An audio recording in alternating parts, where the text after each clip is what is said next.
Welcome back to the By Reason of Insanity podcast. We're happy to be back for season 1, episode 5. What's up, everyone?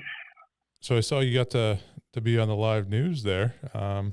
We'll attach that clip into the podcast. How was that?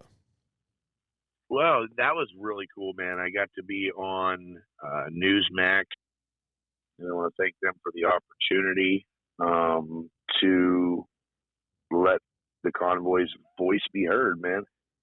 Yeah, so we'll take a listen into that now, and for those that are watching, you can watch as well. All right, as promised, let's check in with a People's Convoy. We're getting the lead truck right in front, Jeremy Moser. Jeremy, thanks for joining us. Tell us you're in Illinois here. Tell us how it's going. Brother, all I can tell you, thank you for this opportunity. Illinois has actually been amazing. The people have made their voices heard loud and proud, and Illinois has absolutely not bothered us even the smallest bit.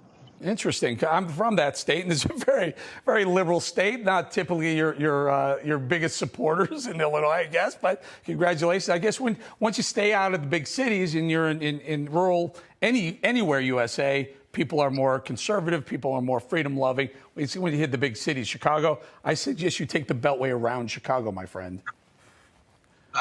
We've actually crossed into Indiana. Illinois was so easy. The state police even sat in the middle of the medians and waved at us, thumbs up, waved us on. I can tell you, it's not the middle class, it's not the working class, it's not our officers, it's the administration in Illinois that didn't want us there. And I can tell you, the people of Illinois made their voice heard loud and clear. Thousands, if not hundreds of thousands of people across every single overpass on I-70 in Illinois. So for anyone saying that we're not doing anything, there's only a couple of trucks and there's no people. Last count, we're almost 70 miles in length in vehicles. Interesting. Almost 70 So miles. Jeremy, a couple of days ago, okay, so you got a little overshadowed in the news cycle because of Ukraine, clearly, and that had to happen. But in that meantime, there were a bunch of liberal newspapers and television programs saying that, the convoy has disbanded, and they keep talking about that other convoy, that whatever. We've been following you from the very get-go, and I just read recently there may be 6 additional convoys joining yours. Yep. Yeah, we're en route to the greater Indianapolis area, and the United States, I think, is going to have the opportunity, hopefully, if the mainstream or the lamestream decides they actually want to play ball the right way, to see the truth of what's going on. We're peaceful, about freedom, 100%. And but we got to go, Jeremy. We're running up against the top of the hour, my friend. We're going to say thank you, your lead truck there, Jeremy Moser, and we will check in with the People's Convoy folks as they go forward. Thank you, Jeremy. God bless, man. Thank you, sir. I guess take us back to New Mexico, and we'll go state by state and kind of. Okay. New Mexico. Yeah. So New Mexico, we stopped right on the border of New Mexico and Arizona, or New Mexico and Texas. Greeted by probably 1,500 people from the Navajo Nation. The rare honor to meet what they call the vice president. I guess that would be, it's like like your secondary chief of the Navajo people. It's not something that happens. It rarely happens. But yeah, come out and talk with the people, prayed and blessed over the people, and told us, about the struggles the Navajo Nation has had over, the generations.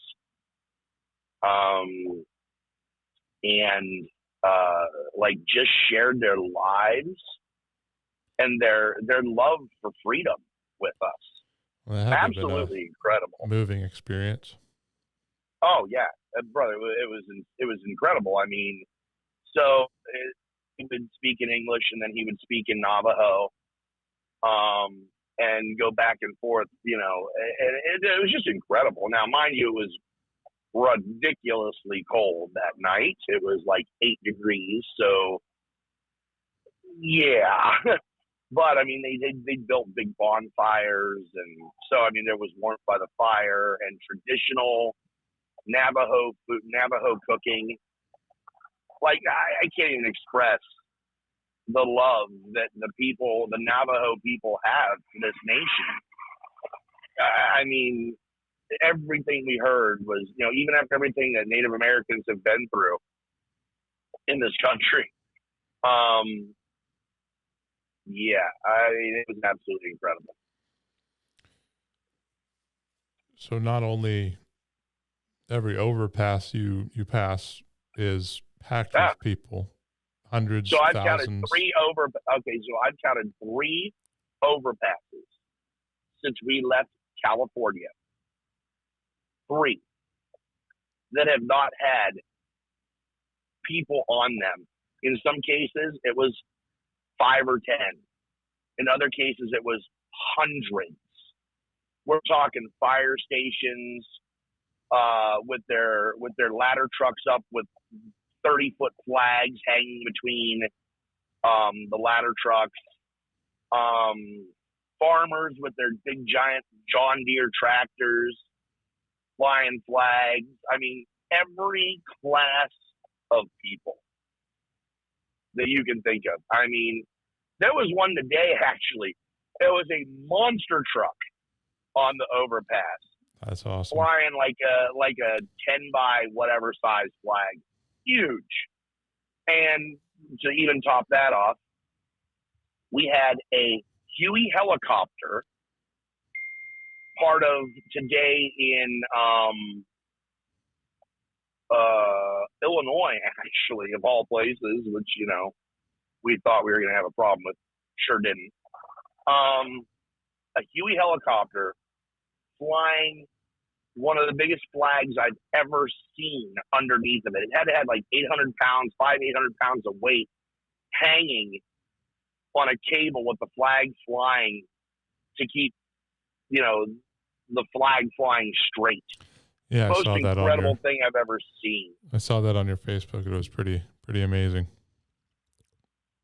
So, yeah, that was pretty cool.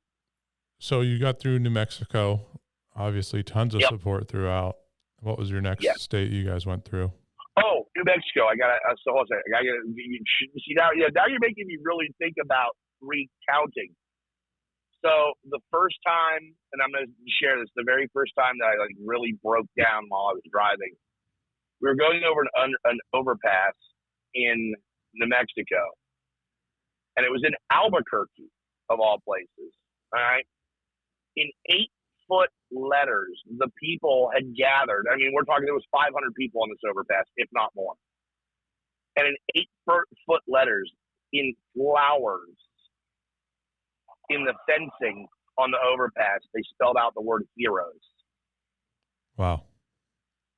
Brother, I saw that, and I mean, I immediately choked up. I mean, it was just like, how can you not? I mean, I don't think any of us feel like we're doing anything that's that special. We're just standing for what we believe in. But man, the people, I don't think the people agree with that. I think the people think this is a whole lot more.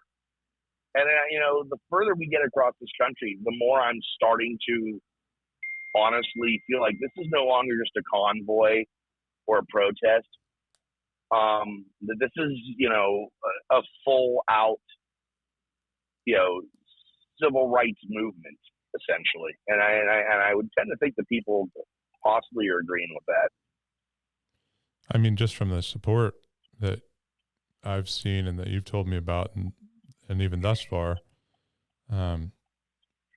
it's indisputable. Yeah. And the messaging that's coming from the convoy is that of human rights, the right to freedom. Yeah, the right to freedom, God-given, God-ordained freedom. It's absolutely the messaging. It's the messaging, I guess, in a nutshell is, hey, this isn't a United States issue or a Canada issue. This is a world issue, and it's time that the governments of the world recognize that they work for us. We don't work for them. They work for us. Yeah, absolutely. They work You work for us. Yep. Yeah, That's I've heard become that. That's become kind of the tagline, if you want to say anything. And every rally, and the rallies get bigger and bigger and bigger and bigger and bigger. Let me tell you. So for those of the people that haven't seen, because it is hard to find online, or even you're not going to find it in the mainstream media, especially with all this Russia stuff going on. They're having when they stop, obviously they have they have thousands of vehicles now. Yes. And so to put it in perspective, not that most people are going to really understand the magnitude of this.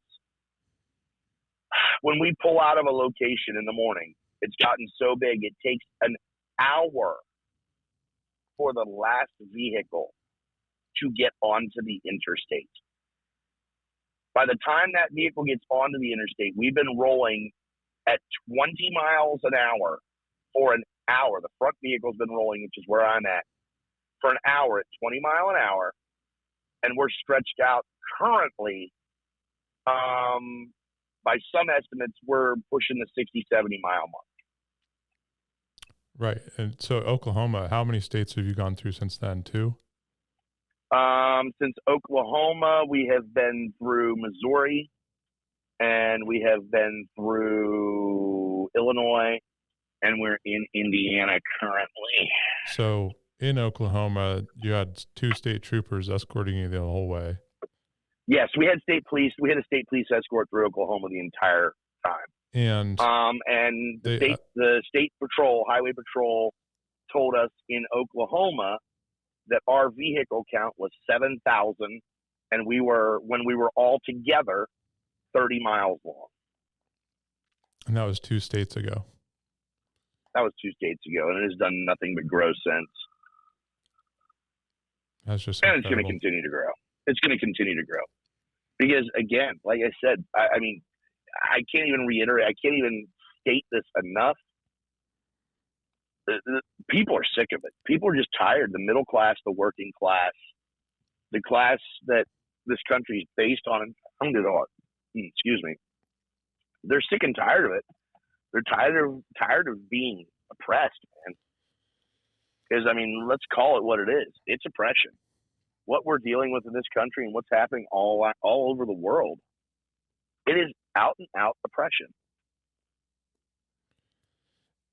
Yeah. So, how many people do you think you've seen out and about so far? If you had to rough estimate all the people, you mean between all the locations and the overpasses and along all the highway? The overpasses?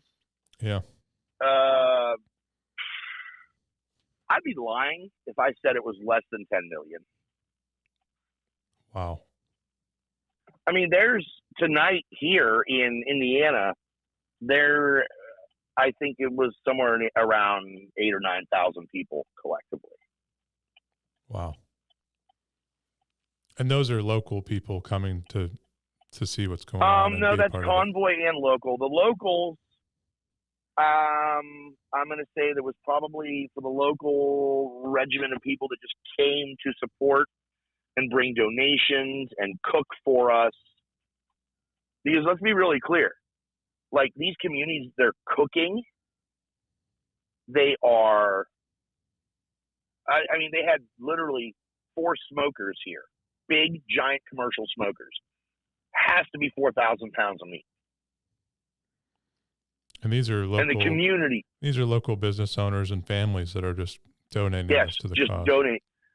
We started the convoy with 1 refrigerated trailer, which is 53 foot long. Seen them going down the roads a million times. And 1 53-foot dry van. Okay? For supplies, for donations. Right. We now have 7 dry vans completely full. Wow. And 3 refrigerated units completely full. Semi-trucks. 53-foot trailers full of donations. Of donations. Water, meat, food, blankets, coats, hats, baby wipes, toilet paper, about every single staple you can possibly think of that anybody could possibly need. We have in trucks. And like tomorrow, we're here in Indianapolis for the Indianapolis area tomorrow all day. We're not leaving in the morning. So let's go back a little bit. Yeah. Yeah. Go ahead. What do these rallies consist of? What have some of the speakers been like? Who are they? What's the message? Yeah. So the message, there's several organizations now involved in the convoys, not just truckers. There's like a human rights group, Lee Dundas, who is just this firebrand of a woman who works in third world countries with, like child slavery and all that type of stuff, like really gruesome, scary stuff. So she's very much speaking out about, the rights of women and children and the trafficking. And, that's kind of her thing. And man, I'm going to tell you what, the woman is, like I said, she's an absolute firebrand. Then you have the pilots. So there's the Freedom Flyers organization, which is involved in this as well.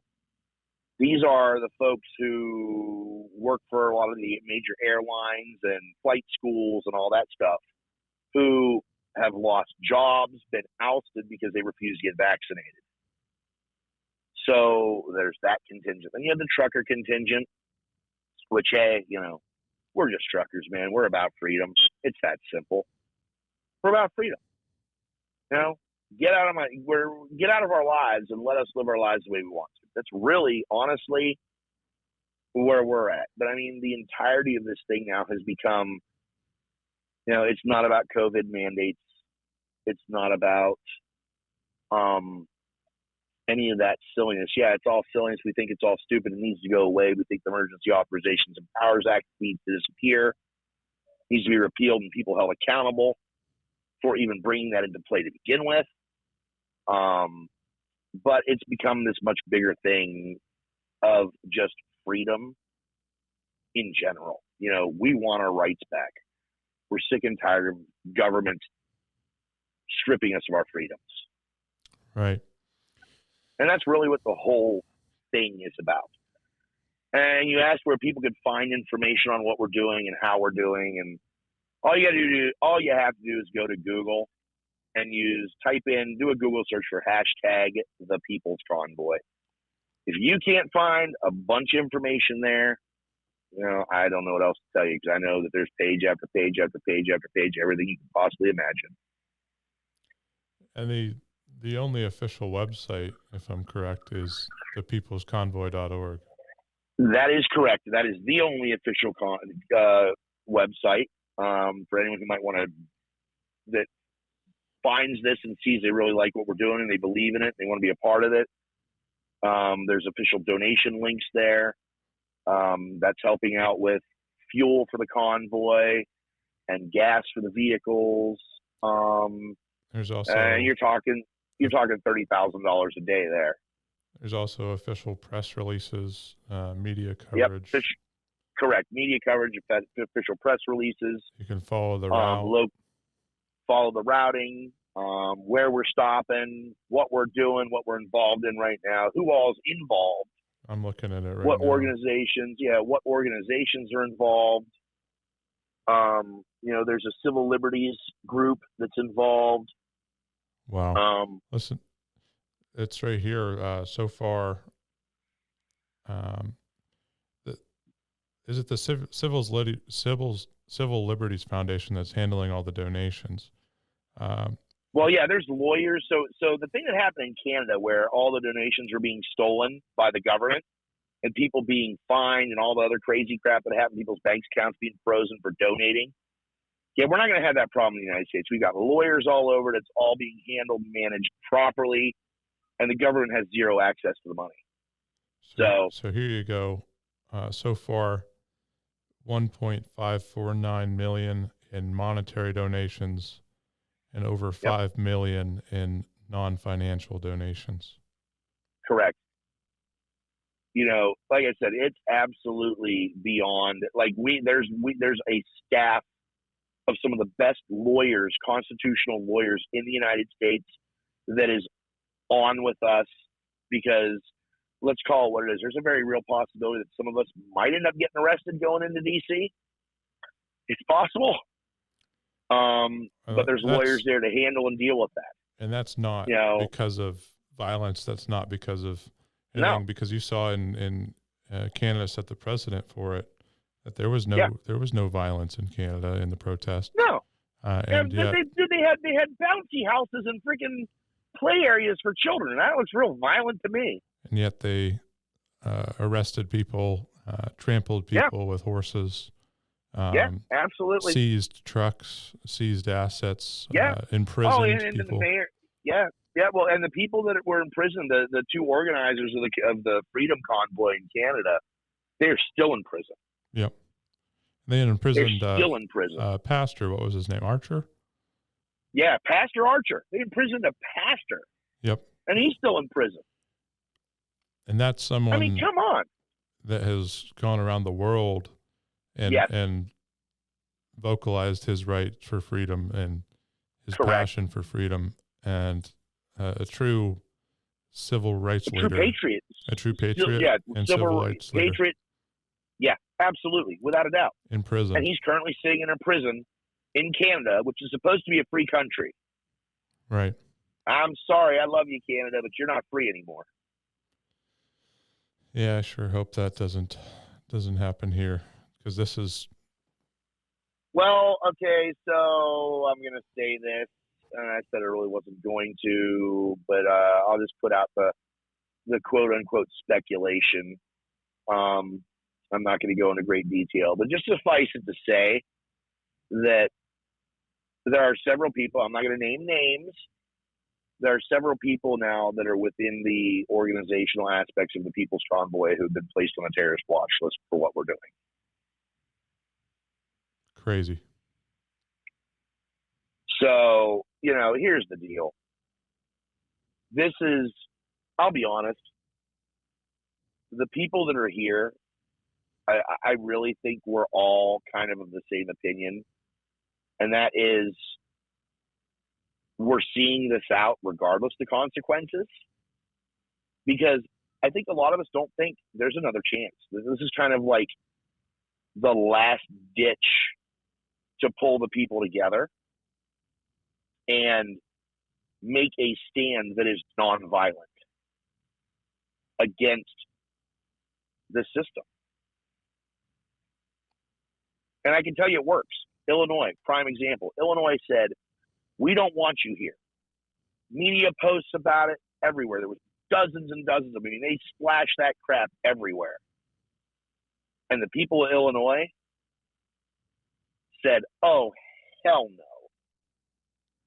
And they stood up. They put pressure on their government in a very loud way.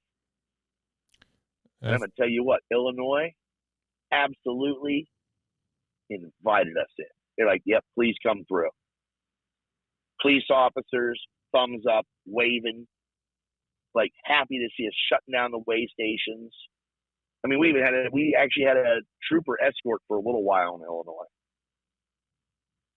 So this isn't the trucker convoy, the Freedom Convoy. This is the People's Convoy, because it's for all of us. We had a meeting tonight, and one of the women that got up on stage tonight and talked, because this was not our normal political rally. Nurse of 26 years. Went to school for years and years and years, became a nurse, then went to school more and became a better nurse, and became a better nurse. Whatever the top nurse is, I don't know what they're called. But whatever the top thing you can do as a nurse and not be a doctor, is what she was. And she refused to get the vaccines. And she no longer has her job, along with many of her colleagues. She was standing at the exit before the one that we got off. by herself because the crowd was down at the exit we got off. She was standing at the exit by herself, holding a sign stating that she had lost her job as a nurse over the mandates. A solitary figure standing there. I'm going to tell you what, that's a stark image in contrast to the next exit that had 1,500, 2,000 people waiting. Yeah. So I stayed in a hotel last night for the first time along the trip, the route, because as much as I appreciate my friend who has the big motor coaches that let me sleep in the motor coach so I don't freeze at night, and a super fast shower, you got to conserve water in RVs. Went to a little mom and pop hotel last night in Missouri, where we were at Dottie's, and Dottie's truck stop, and I jumped in the shower and I turned the water on as hot as I could, and I just stood there under the water for like a half hour, and about 15 minutes of that half hour I cried like a baby. Wow. Absolutely cried like a baby on just how absolutely amazing this entire thing has been, and how amazing the people of this country are. The hardworking middle class folks who've sacrificed everything. Reminds me of, like, there's been so many things that I've seen that have reminded me of, like, the message of God, for example. Like this one woman at Big Cab in Oklahoma, she walks up to Brian with a handful of singles. You could tell. I mean, her words are even, I want to give you guys so much more, but I'm sorry. Like, this woman probably broke open, like, this was probably like her emergency stash. She was not wealthy by any means. And that little $30 or $40 in singles in that roll, wadded up, that she handed over to the convoy gladly, with a smile on her face, wishing she could do more, means more to me than the people who are affluent who've walked up and said, "Yeah, here's $5,000," and like, yeah, whatever. How about, I mean, it's not like I was watching your live stream the other day of one of the rallies, and a woman was talking about how you guys have been receiving endless letters, and one in particular from this little boy or girl that had emptied out their piggy bank, and handwritten a thank you note for fighting for their freedoms. Yeah, absolutely. So I have a picture of one of the notes that I received. A little girl come up to me and gave it to me with a card, and inside the card was a $10 bill. But this is what the note said. Hold on, let me see if I can find my pictures real quick. Okay, so yes, this note says, this is by a little girl. Like I said, she handed me this note with an envelope, and it was stapled to the envelope, and it says, "Dear truckers, we're so grateful for your sacrifice and all you do every day. We're especially appreciative of you standing up for our freedom. Thank you. Love, the Lincoln family. McLeod, Oklahoma." Wow. Dude, I'm getting choked up just reading it now. Yeah. I mean, and now, so now I'm gonna be crying like a little baby. That's okay. So we had another really special thing that happened with this convoy. In Big Cabin, Oklahoma, a gentleman came up to one of the drivers, the driver that drives the Peterbilt that everyone's starting to know about. It's the front semi truck with the step deck on it that's flying the flags and stuff. And he'd asked for Mike, who is the driver. And he's like, hey, can we talk to the guy who drives that truck? So Mike was like, yeah, what's up? The guy handed Mike a flag. And the flag was, folded properly in a triangle. And then began to explain that the flag belonged to his mom, whose husband was in the Army and was part of a tank division in World War II, and that he was killed in combat, and that she wanted the flag, and everyone tried to talk her out of it, which is even like more. Family, everyone, but they respected her wishes. They wanted to know if we would fly his casket flag on that truck. This flag is so old, it only has 48 stars.